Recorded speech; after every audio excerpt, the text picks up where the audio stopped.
Good morning students, how are you? कैसे हो आप लोग? उम्मीद करता हूँ आप लोग अच्छे होंगे, घर पे होंगे, स्वस्थ होंगे आप लोग। सो लास्ट क्लास में बेटा हम लोगों ने chemical bonding and molecular structures वाली यूनिट का हम लोगों ने बेसिक पार्ट्स डिस्कस किया था। अभी उससे आगे हम लोग डिस्कस करने जा रहे हैं और वो आयनिक बॉन्ड से रिलेटेड कुछ बातें हैं। तो जरा देखते हैं कि आयनिक बॉन्ड के जो फैक्टर्स, कौन कौन फैक्टर्स के ऊपर आयनिक बॉन्ड की स्ट्रेंथ डिपेंड करती है। क्लियर आप लोगों को? सो उस चीज को डिस्कस करने से पहले आप लोगों को मैं बता देता हूं कि जब भी आयनिक बॉन्ड बनता है, ठीक है बेटा, जब भी आयनिक बॉन्ड बनता है तो वो आयंस के बीच में बनेगा। अरे बोलो, आयंस कैसे होंगे? एक पॉजिटिव आयन होगा, दूसरा नेगेटिव, मतलब एक कैटायन होगा और दूसरा कौन होगा बेटा? एनायन। कैटायन कैसे बना होगा? लॉस ऑफ इलेक्ट्रॉन्स को। एनायन कैसे बना होगा बेटा? Gain of electron.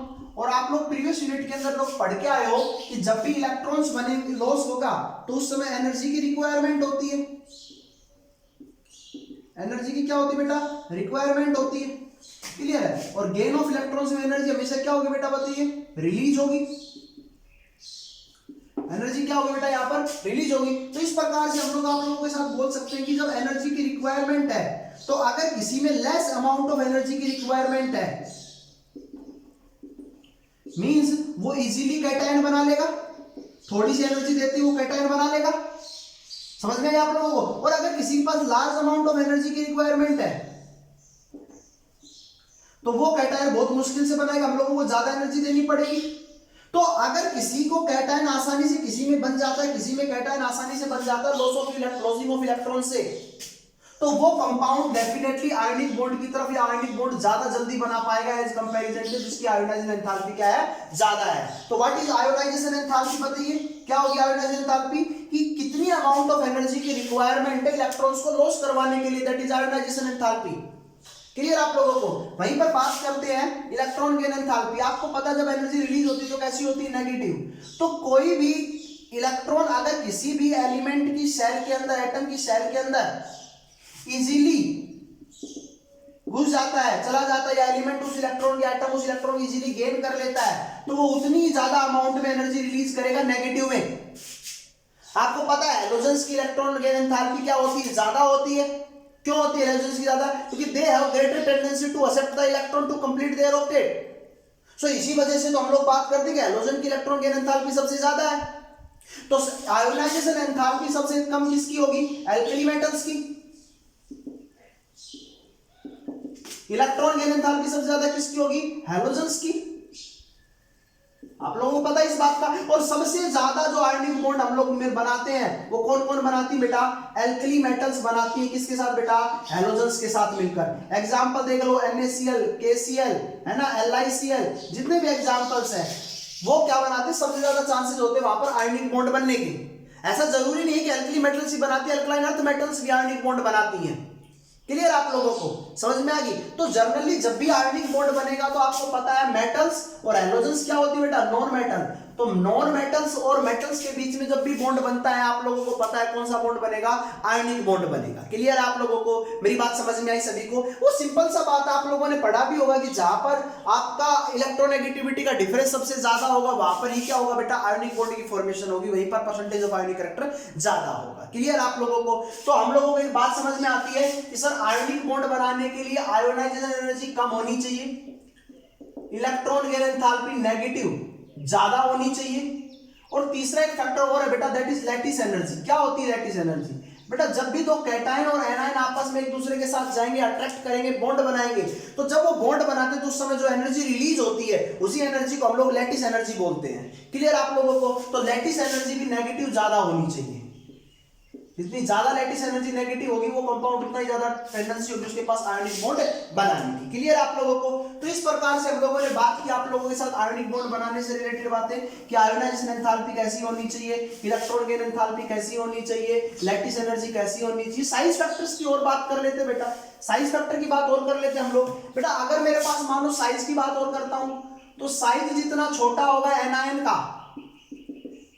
का साइज जितना छोटा होगा, समझ में आ गया आप लोगों को, उतना ही फोर्स ऑफ अट्रैक्शन बढ़ेगा, और जब फोर्स ऑफ अट्रैक्शन बढ़ेगा तो आयनिक बॉन्ड के चांसेस उतने ही ज्यादा हो जाएंगे। क्योंकि जब साइज छोटा होगा तो इसका मतलब बॉन्ड लेंथ छोटी होगी, और बॉन्ड लेंथ छोटी हुई तो फोर्स ऑफ अट्रैक्शन इंक्रीज होगा कैटायन और एनायन के बीच में। और ये चीजें आप लोग वैसे भी कर सकते हो क्योंकि आपको पता है फिर directly proportional to Q1 upon Q2 upon R square के बराबर।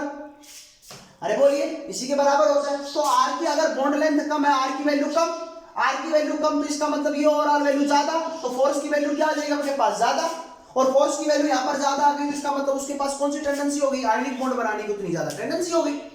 क्लियर आप लोगों को। तो इस प्रकार से हम लोग कह सकते हैं कि ये कुछ फैक्टर्स हैं जिनके ऊपर आयनिक बॉन्ड डिपेंड करता है। तो सो ओवरऑल फैक्टर की अगर मैं आप लोगों के साथ बात करूं कि ओवरऑल फैक्टर्स क्या होते हैं जरा समझिए आप लोग।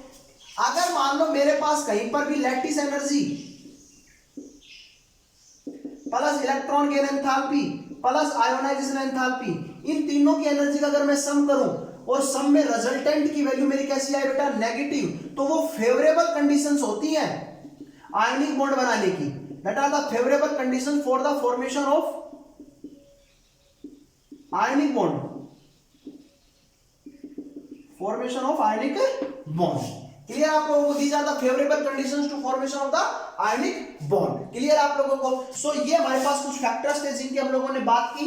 Now we are discussing about the next part and that is the general characteristics of ionic bond. Ionic bond की जर्नल कैरेक्टरिस्टिक्स कौन कौन सी होती है जरा देख लीजिए। बेटा पता है आप लोग बचपन से पढ़ते आ रहे हो आयनिक बॉन्ड को कि आयनिक बॉन्ड क्या होता है, क्या होता है बेटा आयनिक बॉन्ड, जरा देखिए किससे बनता है बेटा बताइए। कंप्लीट ट्रांसफर ऑफ इलेक्ट्रॉन से जो बॉन्ड बनते हैं, कंप्लीटली ट्रांसफर ऑफ इलेक्ट्रॉन से जो बॉन्ड बनते हैं उनको कौन से बॉन्ड बोलते हैं बेटा, आयनिक बॉन्ड बोलते हैं। इनकी क्या क्या कैरेक्टरिस्टिक्स है जरा देख लीजिए बेटा। सबसे पहली कैरेक्टरिस्टिक, जितने भी आयनिक कंपाउंड होंगे लगभग आप लोगों को सारे सॉलिड फॉर्म के अंदर मिलेंगे। दूसरा, इनका कोई ना कोई क्रिस्टलाइन स्ट्रक्चर होगा। क्रिस्टलाइन स्ट्रक्चर की अगर मैं आप लोगों से बात करूं तो monoclinic, cubic, trigonal, tetragonal, triclinic, कोई भी स्ट्रक्चर हो सकता है, ऑर्थोरोम्बिक, है ना, कोई भी हेक्सागोनल, कोई भी एक क्रिस्टलाइन स्ट्रक्चर होगा इनका। तीसरी अगर मैं बात करूं, ये पानी के अंदर इजीली घुल जाएंगे क्योंकि आपको पता है डाइपोल मोमेंट होता है, पोलर नेचर के होते हैं, वाटर भी पोलर नेचर का होता है, polar dissolve into polar. Next बेटा, ये इलेक्ट्रिकल कंडक्टेंस को शो करते हैं इन molten and aqua state, molten and aqua state, ठीक है। और उस कंडक्टेंस को बेटा हम लोग बोलते हैं इलेक्ट्रोलाइटिक कंडक्टेंस, मींस ऐसी कंडक्टेंस जो किसी वजह से रिस्पॉन्सिबल है बेटा बताइए, आयंस की वजह से जो कंडक्टेंस होती है उस कंडक्टेंस को हम लोग इलेक्ट्रोलाइटिक कंडक्टेंस बोलते हैं। क्लियर आप लोगों को। नेक्स्ट पांचवी जो इसकी एक प्रॉपर्टी और है कि ये जितनी भी होती है बेटा आयनिक रिएक्शंस के अंदर इजीली आयंस पार्टिसिपेट करते हैं। क्लियर आप लोगों को, ये आयनिक रिएक्शंस भी शो करती है। क्लियर आप लोगों को, मींस आयंस के बीच में आपस में रिएक्शंस क्लियरली कर सकती हैं, ठीक है बेटा। तो ये रिएक्शंस, आयनिक रिएक्शंस फास्ट भी बहुत ज्यादा फास्ट होती हैं। तो ये इसकी कुछ कैरेक्टरिस्टिक्स थी आयनिक बॉन्ड की जो मैंने आप लोगों के साथ डिस्कस की हैं। सो हम लोगों ने यहां तक की बातें की। नेक्स्ट हम लोग बात कर लेते हैं कोवलेंट बॉन्ड से related. What is covalent bond, जरा देख लीजिए बेटा। आयनिक बॉन्ड हम लोगों ने पूरा पढ़ा है, नेक्स्ट हम डिस्कस कर रहे हैं कोवलेंट बॉन्ड के बारे में। सो कोवलेंट बॉन्ड क्या होता है जरा देख लीजिए। कोवलेंट बॉन्ड क्या होता है बेटा, जहां पर भी शेयरिंग ऑफ इलेक्ट्रॉन्स से बॉन्ड बनता है। मैं इस चीज को ज्यादा डीप में नहीं पढ़ा रहा हूं, आप लोग बार बार वही चीजें पढ़ के आ चुके हो। शेयरिंग ऑफ इलेक्ट्रॉन्स से जो बॉन्ड बनते हैं वहां पर कौन सा बॉन्ड होगा बेटा, कोवलेंट बॉन्ड होगा। ये शेयरिंग क्यों करते हैं, to complete their octet.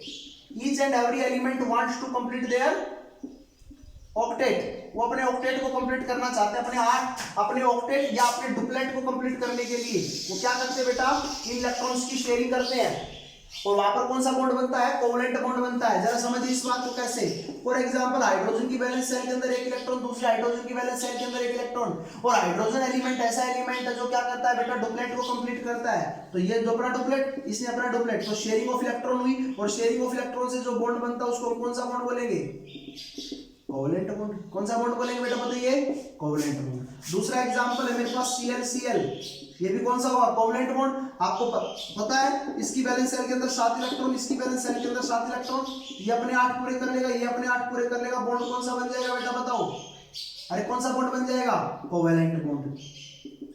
Clear आप लोगों को। एक एग्जांपल और लेते हैं HCl, हाइड्रोजन क्लोरीन, इसकी वैलेंस शेल में 7 इलेक्ट्रॉन, इसकी में 1। ये अपने 8 पूरे करेगा, 1 इलेक्ट्रॉन लेगा। और ये अपने कितने पूरे करेगा, 2 पूरे करेगा, डुप्लेट लेकर। तो यहाँ पर भी शेयरिंग हुई। तो HCl के अंदर भी कौन सा बॉन्ड है बेटा बताओ, कोवलेंट बॉन्ड है।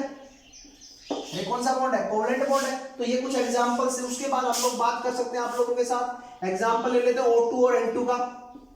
ऑक्सीजन के आउटर मोस्ट शेल के अंदर कितने इलेक्ट्रॉन? 6। दूसरे ऑक्सीजन की आउटर मोस्ट शेल के अंदर कितने इलेक्ट्रॉन? 6। तो ये इसके 8 पूरे करने के लिए 2 इलेक्ट्रॉन इससे लेगा, ये 2 इलेक्ट्रॉन इससे लेगा, डबल बॉन्ड बनेगा। और ये बॉन्ड कैसे नेचर के होंगे बताओ बेटा? कोवेलेंट बॉन्ड के नेचर के होंगे। अरे कौन से नेचर के होंगे? कोवेलेंट बॉन्डेड होंगे। नेक्स्ट आप लोगों से बात करता हूं N2 की। तो आपको पता है N2 की वैलेंस शेल के अंदर कितने इलेक्ट्रॉन? 5। ये क्या बनाएगा? ट्रिपल बॉन्ड बनाएगा। और ये ट्रिपल बॉन्ड कैसे होंगे बेटा बताइए? Covalent bond. इनका नेचर भी कैसा होगा? कोवेलेंट कैरेक्टर रख रहे होंगे क्योंकि यहाँ पर शेयरिंग वही होगी।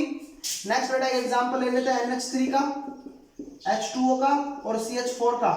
आप लोग NH3 का स्ट्रक्चर देखिए, ये नाइट्रोजन है। इसकी वैलेंस सेल में आप लोगों को पता है 5 इलेक्ट्रॉन होते हैं। हाइड्रोजन की वैलेंस सेल में कितने इलेक्ट्रॉन होते हैं? 3। तो ये अपने डुप्लेट तीनों हाइड्रोजन अपने डुप्लेट पूरा करेंगे और हाइड्रोजन तीनों हाइड्रोजन से एक, नाइट्रोजन तीनों हाइड्रोजन से एक इलेक्ट्रॉन लेगा और इनके बीच में क्या हो जाएगी? शेयरिंग। तो ये जो इलेक्ट्रॉन्स बॉन्डिंग के अंदर पार्टिसिपेट कर गए, 2-2 इलेक्ट्रॉन सभी के अंदर देख रहे हो आप लोग, ये बेटा क्या कहलाते हैं? Bond pair. क्या कहलाते हैं बेटा? ये बॉन्ड पेयर। और ये जो ऊपर वाले इलेक्ट्रॉन है बेटा जो बॉन्डिंग के अंदर पार्टिसिपेट नहीं कर रहे हैं, इनको बेटा हम बोलते हैं लोन पेयर। तो NH3 के अंदर एक लोन पेयर होता है। क्लियर आप लोगों को? नेक्स्ट है बेटा मेरे पास H2 आप लोग देख रहे हो बेटा कितने होते हैं? 6 होते हैं बैलेंस सेल में। हाइड्रोजन की में एक हाइड्रोजन अपना डुप्लेट पूरा करेगा और ऑक्सीजन दोनों हाइड्रोजन से एक इलेक्ट्रॉन ले लेगा। 8 पूरे, इनके बीच का ये बॉन्ड बन जाएगा। और ये जो क्या कहलाएंगे यहाँ पर? Lone pair. तो वाटर के अंदर जो लोन पेयर होते हैं बेटा कितने होते हैं? 2। हाइड्रोजन और ऑक्सीजन के बीच में यहाँ पर 2 बॉन्ड पेयर प्रेजेंट है। ये बॉन्ड पेयर प्रेजेंट है।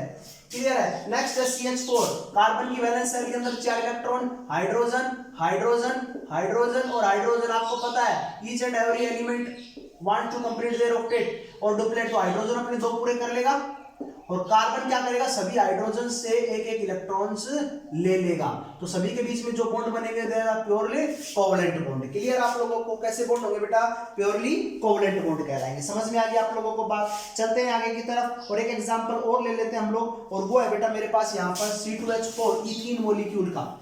ईथीन मॉलिक्यूल की सेटिंग कीजिए बेटा आप लोग। किस प्रकार से उसके बीच में सारे बॉन्ड जो प्रेजेंट है वो कोवेलेंट बॉन्ड नेचर है, शो कीजिए आप लोग। तो वहां पर शो का मतलब क्या होगा? शेयरिंग दिखानी पड़ेगी हम लोगों को।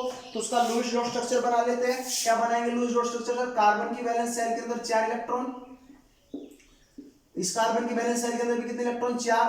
हाइड्रोजन की वैलेंस सेल के अंदर 1 इलेक्ट्रॉन, हाइड्रोजन की वैलेंस सेल के अंदर 1 इलेक्ट्रॉन, हाइड्रोजन की वैलेंस सेल के अंदर इलेक्ट्रॉन क्या करेगा? पहले ये वाला कार्बन देखो, 2 तो हाइड्रोजन के 2, 3 4 5 6 और 2 इस कार्बन से लेगा।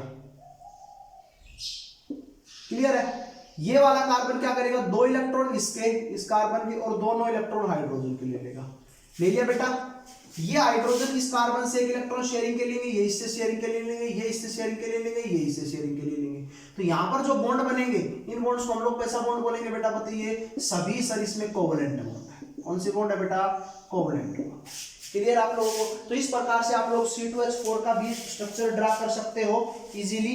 सो आप लोगों को कुछ लुईस डॉट रिप्रेजेंटेशन करना है और वो हर एलिमेंट का करना है आप लोगों को। कुछ एग्जांपल्स हम लोग बात कर लेते हैं किस किस के लुईस डॉट रिप्रेजेंटेशन करनी है आप लोगों को। मैं एग्जांपल्स दे रहा हूं, आप लोगों को प्लीज करने हैं। CO2 का करना है आप लोगों को। O2 O3 H2O2 SO2 और आप लोगों का HClO4 H2SO4 H2SO4 HNO3 H3PO4। उसके बाद आप लोगों को Cn नेगेटिव NO2 नेगेटिव। इन सभी एलिमेंट्स के आप लोगों को लुईस डॉट स्ट्रक्चर ड्रा करने हैं। क्या करने हैं बेटा? Lewis dot structure. प्लीज कीजिए घर पे। कैसे करोगे? मैं एक एग्जांपल CO2 का एग्जांपल लेके समझा देता हूं। ठीक है बेटा? C ऑक्सीजन कितने बेटा? 2 है, एक इधर एक इधर। ठीक है बेटा? जनरली जो लेस इलेक्ट्रोनेगेटिव एलिमेंट होगा वो हमेशा सेंटर में रहेगा और मोर इलेक्ट्रोनेगेटिव एलिमेंट्स हमेशा साइड में रहेंगे। ठीक है? कार्बन की वैलेंस सेल के अंदर कितने इलेक्ट्रॉन? 4। ऑक्सीजन की वैलेंस सेल के अंदर आप लोगों को पता है कितने इलेक्ट्रॉन है? 6। तो ये 2 इलेक्ट्रॉन इस कार्बन से लेगा, इसके 8 पूरे। ये 2 इलेक्ट्रॉन इस कार्बन से लेगा, इसके 8 पूरे। कार्बन क्या करेगा? 2 इलेक्ट्रॉन इससे और 2 इलेक्ट्रॉन इससे, अपने 8 पूरे। तो क्या बन जाएगा? C डबल बॉन्ड हो, C डबल बॉन्ड हो। This is the Lewis dot structure of the CO2। Carbon monoxide का कर लेते हैं। C कार्बन की वैलेंस सेल में आप लोगों को पता है कितने इलेक्ट्रॉन है? 4। ऑक्सीजन की वैलेंस सेल के अंदर कितने इलेक्ट्रॉन है? 6। तो सर 6 2 8 पूरे कर लेगा। और ये भी 2 इससे ले लेगा, तो ये अभी भी, लेकिन अभी इस कार्बन के 8 पूरे नहीं हुए हैं, 6 ही हैं इसके अंदर। तो क्या करेगा, ऑक्सीजन अपने लोन पेयर को डोनेट करेगा। तो यहां पर बेटा देखो एक क्या बनेगा, कोऑर्डिनेट बॉन्ड बनेगा। एक बॉन्ड कैसा बनेगा बेटा, यहां पर कोऑर्डिनेट बॉन्ड बनेगा। बताया था ना, जब लोन पेयर डोनेट करते हैं तो क्या बनता है बेटा, कोऑर्डिनेट बॉन्ड। और लोन पेयर की खासियत ये है कि जब 2 इलेक्ट्रॉन्स इधर डोनेट कर रहा है, ठीक उसी समय ये इलेक्ट्रॉन्स इधर भी काउंट होंगे और इधर भी काउंट होंगे। अब आप लोग चेक कर सकते हो, दोनों एलिमेंट्स की अपनी ऑक्टेट कंप्लीट है, दोनों एलिमेंट्स के पास अपने 8-8 इलेक्ट्रॉन पूरे हैं। सो प्लीज आप लोगों को इन एग्जांपल्स को सोल्व करना है आज की क्लास के अंदर। सो प्लीज इनको पढ़िए अच्छे ढंग से। हम लोग नेक्स्ट क्लास के अंदर नेक्स्ट टॉपिक स्टार्ट करेंगे, तब तक आराम से चीजों को पढ़िए, अपने नोट्स बनाते रहिए। Okay, thank you, have a nice day.